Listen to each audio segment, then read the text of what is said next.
begin with a simple and meaningful quote. There is a difference between people who really care and who pretend care. Hello everyone, how are you all? I'm Kishor Kumar Devar, son of UdayaSurian. I'm 17 and I'm a Form 5 student from SMK Seri Tualang. I want to talk about this amazing book that I have read in these tough days. I've got to tell you all, this book blew my mind indeed.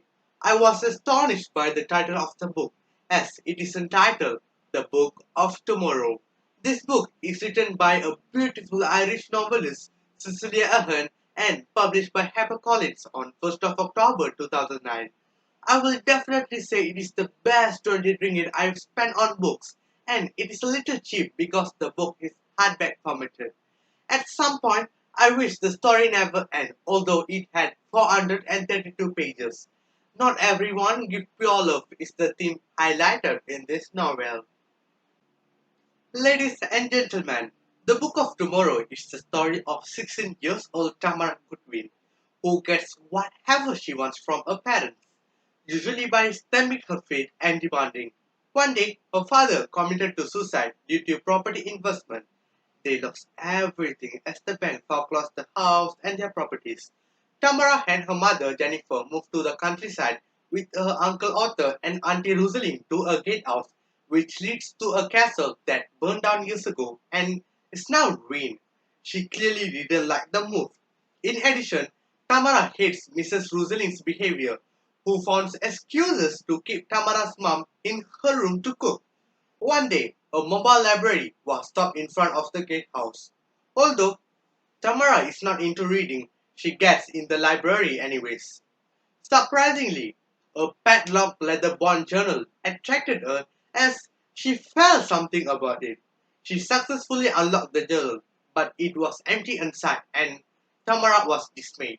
The next day, Tamara was perplexed as she found the first page of the journal was already written by her own handwriting about the next day. My mind was blown when I found the reason behind the mesmerizing title. She realized she was reading a one-day advance diary, so she started using the journal to know the next day's events before it arrived as a daily life advantage. This book revealed the big secret of Tamara, which is her father didn't commit to suicide, but it was another poor soul. The castle belonged to the Kilsane, while Arthur and Rosalie were just a part of the house.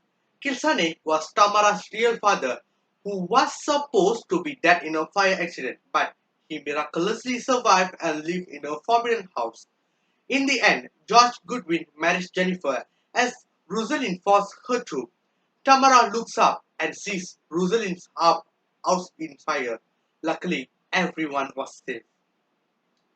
The highlight of the novel is about Tamara, where she has to figure out the truth. Should she read these entries, or she alter her day, or should she read them, or let them unfold as written, or shouldn't she read them at all? It's just a mysterious story. The last 100 pages kept me turning the pages due to excitement as there is a huge twist at the end. I learned the biggest thing here.